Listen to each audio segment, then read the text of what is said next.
Are you willing to risk everything to try to save this country? And I'm hoping that by me coming forward and doing the best I can and for surviving as long as I can, I will inspire other insiders and give them the courage and the hope they need to make that decision as well, and see if we can't start making some progress against this thing. It's important to understand what the 5G is doing and what they say it's doing. We're told on the IEEE beamforming document that this technology cooked your eyes like eggs in World War II. Voice-to-skull, hive mind, behavior manipulation technology. And you all need to understand these are military weapons. These are assault frequencies. The true control grid is this technology. If you garner nothing more than that, that's what you need to know. It's microwave radiation warfare, is what this is. Supercomputer software programming will manipulate the emotions and behavior and the thoughts of everybody in the United States of America. And it can all be done remotely. It's very much like the microchip kind of tracking the New World Order, this entire, control grid that's supposed to be rolled out against the American people someday. And I'm here to tell you that it's already here. You take the blue pill. The story ends. You wake up in your bed and believe whatever you want to. You take the red pill. You stay in Wonderland. And I show you how deep the rabbit hole goes. All I'm offering is the truth. Nothing.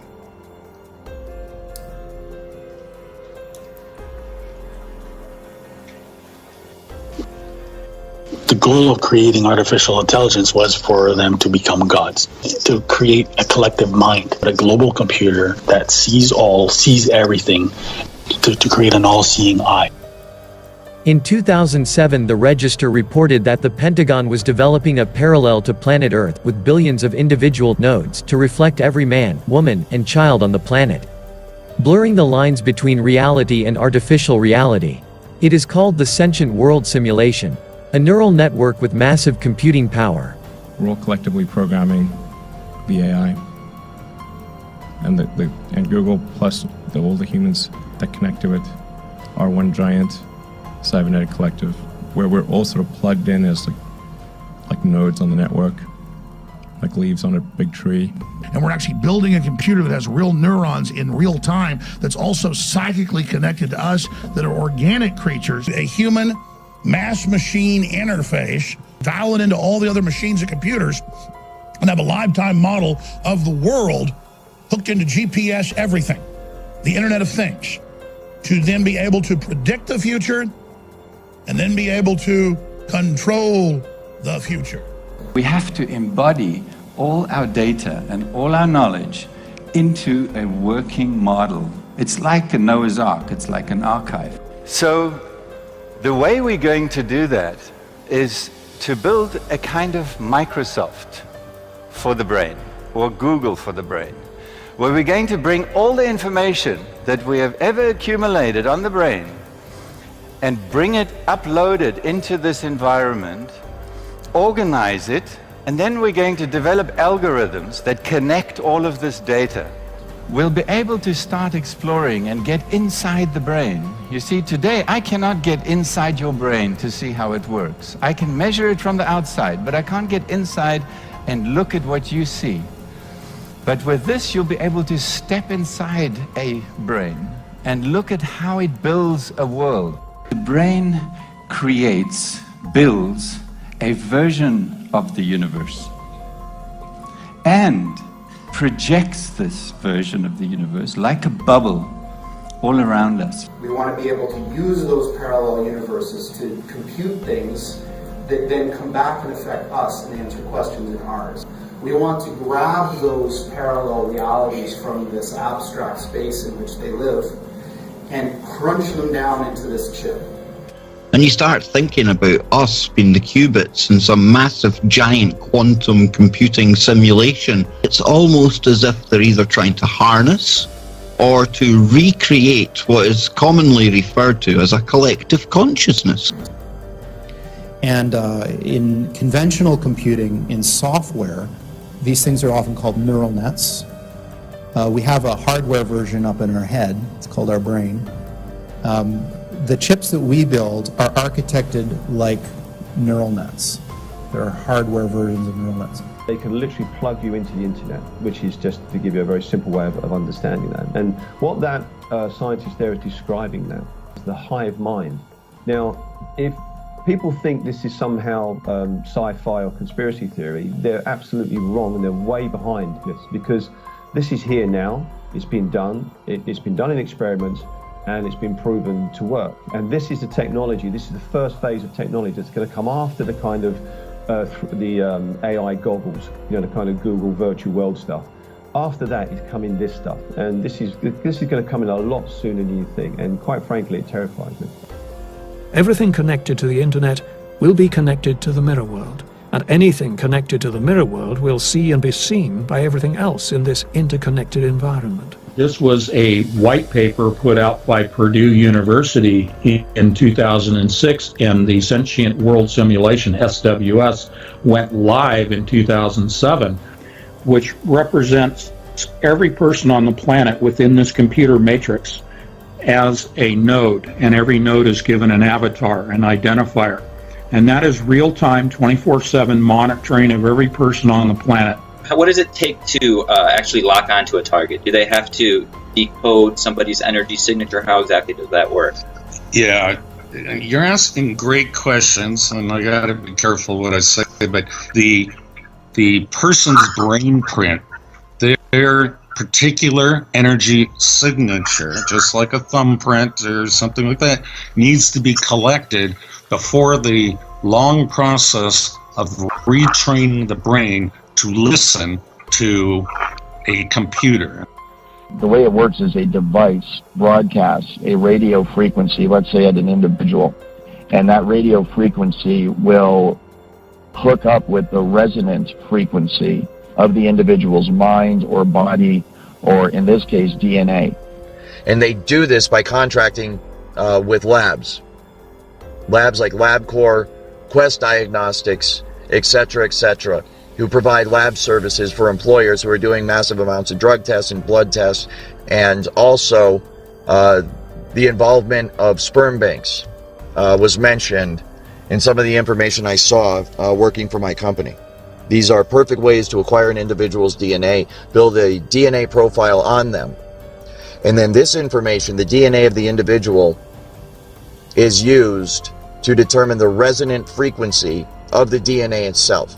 The resonant frequency is then used to fine-tune the technology, the radio frequency signals, the microwave auditory effect, and all of the other aspects of the technology to tune it perfectly to the resonant frequency of the targeted individual's DNA. This is one of the reasons why many targeted individuals believe that there are nanotechnology, nanobots inside of their body. Smart dust, things of this nature, nanofibers that completely fill the target's body. And based on some of the scientific papers that I've seen written on this, this is possible and it is going on. But it is a lower form of the technology. It is a less advanced form of the technology. The true holy grail in terms of this technology is DNA resonant frequency. It taps right into the DNA, and it does it remotely by resonating with the exact frequency that your DNA resonates. In an internal memo dated December 20, 2019, Pentagon leadership urged military personnel not to take DNA tests, warning that they create security risks and could negatively affect service members' careers. The memo noted that the tests could potentially create unintended security consequences and increase the risk to the joint force and mission. The memo specifically mentioned using the DNA for mass surveillance and for the tracking of individuals without their awareness as a top concern. This memo seems to substantiate whistleblower and former private security industry specialist Brian Coffrin's claims that the resonant frequency of the DNA is used to monitor, track, and control the minds of targeted individuals. What they do is they get your DNA, and then once they've got your DNA sequence, they can then go to a supercomputer and they can biocode directed energy attacks that will only go and bioresonate with your body. So that 3 people can be standing right next to you and nobody's going to feel the harassment except you, because these signals are biocoded to your body's tuning only. And then they can send down V2K, they can send down any symptom they want, because they're in full control of the bioresonance of your bioenergy. And what happens is, once the resonant frequency is found in the targeted individual and the broadcast frequency matches up with that resonant frequency, those 2 frequencies interlock, and they can be thought of as one frequency or one energy. And what happens is, between the broadcast frequency and the individual that's receiving the broadcast frequency, once it's resonating, once they are resonating together, a super highway of frequency along which information can be sent is created. And so you can think of it just like fiber optic cables that you use to send signals over the internet that connect people to the internet. It's the exact same thing, only a wireless application of that. And so once you have connected the targeted individual with the frequency and they resonate together, then you have a perfect avenue upon which to send and receive information back and forth. And that's exactly how they manipulate someone's thoughts. They send voices into someone's head. They manipulate their emotions. They manipulate their behavior. And then that's also how they receive back from the individual in real time the vital signs, the emotions, the thoughts, what the person's seeing, what the person's hearing. And then all that information, of course, is rendered on a computer elsewhere via software, and it can be monitored and tracked in real time. And we believe that this is going to begin to help us understand how we create perceptions. How do we create the world that we live in? We do not see with our eyes or hear with our ears. We see with our brain. You are not seeing me. You're imagining me, actually, standing up here. Your brain is an imaginarium, and it is building this perception. And this way, we'll be able to begin to understand it. Because of my responsibilities in surveillance as a otherwise normal security specialist, I was showed this technology at work. And it was through the perspective, of course, of the camera, and what I was told that it was obvious it was being used through the eyes of the targets. So I have seen it, and it is absolutely remarkable. It's just like a first-person, video game or something where you see right through the eyes of the individual. When we look through our eyes, there are photons hitting the outside of our face. They don't actually make it into the part that thinks. The part that thinks is looking at something else. It's looking at some kind of weird compressed signal. Basically, those optical signals are interpreted by the brain, and then you perceive them as vision. You perceive them as pictures and so forth, but this is all electrical signals within the brain. And so the exact same thing, the data is taken in through the eyes, and then your brain renders it in a visual form that we know as sight. The exact same thing happens with the computer. The data is sent to the computer, and then it is rendered in the form of a picture that people can look at. Images, like natural images, like what I'm looking at, have so much structure that they can be shrunk and compressed into a very tiny, what AI people call representation. So what our brains seem to do is build a very, very good compressed representation of the world. Call it a model. So just like if I have a building and there's like a blueprint or a scale model of the building, imagine I have the whole world and all of its concepts, and I shrink it down into this weird compressed representation so that it fits inside my brain. The exact same thing happens with the computer. The data is sent to the computer, then it is rendered. And from what I understand, that's where this technology is right now. The cutting edge is trying to marry, the software that's used to render it on the computer and the actual detecting of the signal and the hacking of the signal within the human mind. So we have the mathematics to make neurons come alive. We also have the mathematics to describe how neurons collect information and how they create a little lightning bolt to communicate with each other. And when they get to the synapse, what they do is they effectively, literally shock the synapse. It's like electrical shock that releases the chemicals from these synapses. And we've got the mathematics to describe this process. So we can describe the communication between the neurons. So there literally are only a handful of equations that you need to simulate the activity of the neocortex.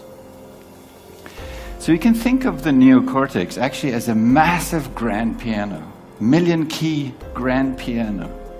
Each of these neocortical columns would produce a note. You stimulate it, it produces a symphony. But it's not just a symphony of perception. It's a symphony of your universe, your reality. So the way that we can look at that is to ignore the neurons, ignore the synapses, and look just at the raw electrical activity, because that's what it's creating. It's creating electrical patterns. So when we did this, we indeed, for the first time, saw these ghostly-like structures, electrical objects appearing within the neocortical column. And it's these electrical objects that are holding all the information about whatever stimulated it. And then when we zoomed into this, it's like a veritable universe. So the next step is just to take these brain coordinates and to project them into perceptual space.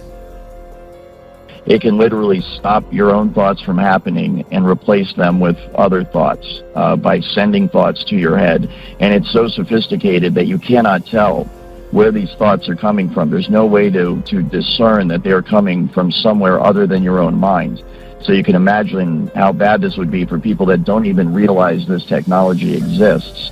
And they're having these thoughts, which they think are spontaneous, because being under the influence of this technology now, kind of having been on both sides of it, I am just amazed at the way it works. And I know that the thoughts that they beam into your head originate from the exact same place in your mind that your own natural thoughts originate from.